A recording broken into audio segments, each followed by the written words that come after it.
গরমের তীব্রতা নিয়ে মহানবী সাল্লাল্লাহু আলাইহি সাল্লাম কী বলেছেন জানবো আজকের এই ভিডিওতে। আশা করি আপনারা আমাদের সঙ্গে থাকবেন।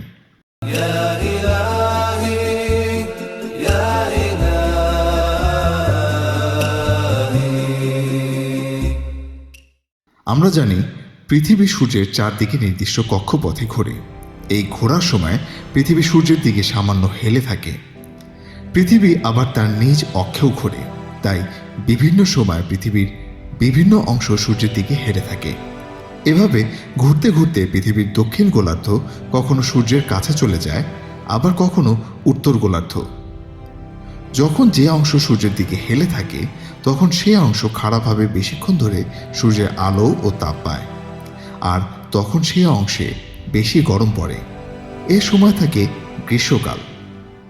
একটা অংশ সূর্যের কাছে থাকা মানে তার উল্টো দিকের অংশটা থাকবে সূর্য থেকে দূরে, আর দূরে থাকলে সে অংশে কম আলো ও তাপ পাবে, তখন সে অংশে থাকে শীতকাল। বিখ্যাত সাহাবী হযরত আবু হুরায়রা রাদিয়াল্লাহু তাআলা আনহু থেকে বর্ণিত এক হাদিসে প্রিয় নবী সাল্লাল্লাহু আলাইহি সাল্লাম বলেছেন, জাহান্নাম আল্লাহ তাআলার কাছে আবেদন করল, হে আমার প্রতিপালক, আমার এক অংশ অপর অংশকে খেয়ে ফেলছে, আমাকে শ্বাস প্রশ্বাস নেওয়ার অনুমতি দিন। তখন আল্লাহ তাআলা জাহান্নামকে দুইবার শ্বাস প্রশ্বাস গ্রহণ ও ত্যাগের অনুমতি দিলেন, একটি শীতকালে এবং অপরটি গ্রীষ্মকালে। অতএব তোমরা শীতকালে যে হিম ঋতু অনুভব করো তা জাহান্নামের শ্বাস প্রশ্বাসের কারণে, এবং গ্রীষ্মকালে যে প্রচণ্ড উষ্ণতা অনুভব করো তা ওই একই কারণে। আরবের মরু এলাকায় উত্তপ্ত বালু ও মরু ঝড়ের কারণে সেখানে ভীষণ গরম দেখা দিত, তাই রাসূলুল্লাহ সাল্লাল্লাহু আলাইহি সাল্লাম জোহরের সালাত কিছুটা বিলম্বে আদায় করতেন। এজন্য গরম বেশি পড়লে জোহরের নামাজ দেরিতে পড়া সুন্নত।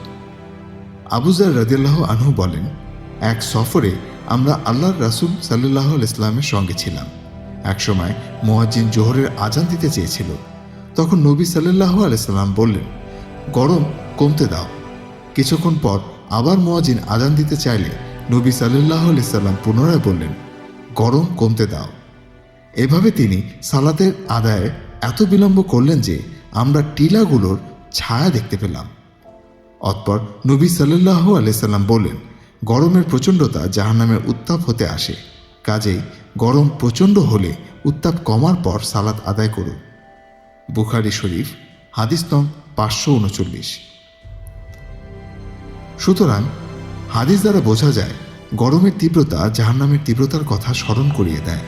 কাজেই তীব্র গরমে জাহান্নামের কথা স্মরণ করে মহান আল্লাহর কাছে বেশি বেশি জাহান্নাম থেকে মুক্তি ও গরমের তীব্রতা কমিয়ে পরিবেশ শীতল করতে বৃষ্টির প্রার্থনা করা উচিত।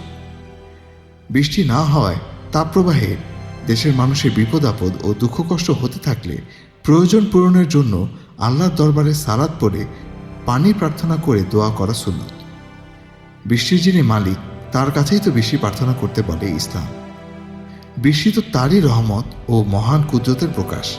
তিনি চাইলে বৃষ্টি দেন, আবার চাইলে অনাবৃষ্টিতেও ভোগান।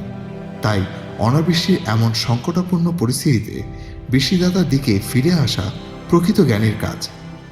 আল্লাহ তাআলা বলেন, তিনি আল্লাহ যিনি বায়ু প্রেরণ করেন, তারপর বায়ু দ্বারা মেঘমালাকে সঞ্চালিত করেন। অতঃপর তিনি মেঘমালাকে যেভাবে ইচ্ছা আকাশে ছড়িয়ে দেন এবং মেঘমালাকে স্তরে স্তরে রাখেন। এরপর তুমি দেখতে পাও যে তার মধ্য হতে বৃষ্টিধারা নির্গত হয়।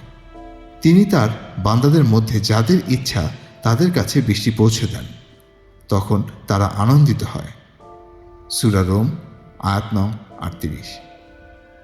আসুন আমরা এই বর্তমানের তাপপ্রবাহ থেকে বাঁচার জন্য আল্লাহর দরবারে প্রার্থনা করি এবং বৃষ্টির জন্য শুধু তার কাছেই প্রতি সালাতে দোয়া করি।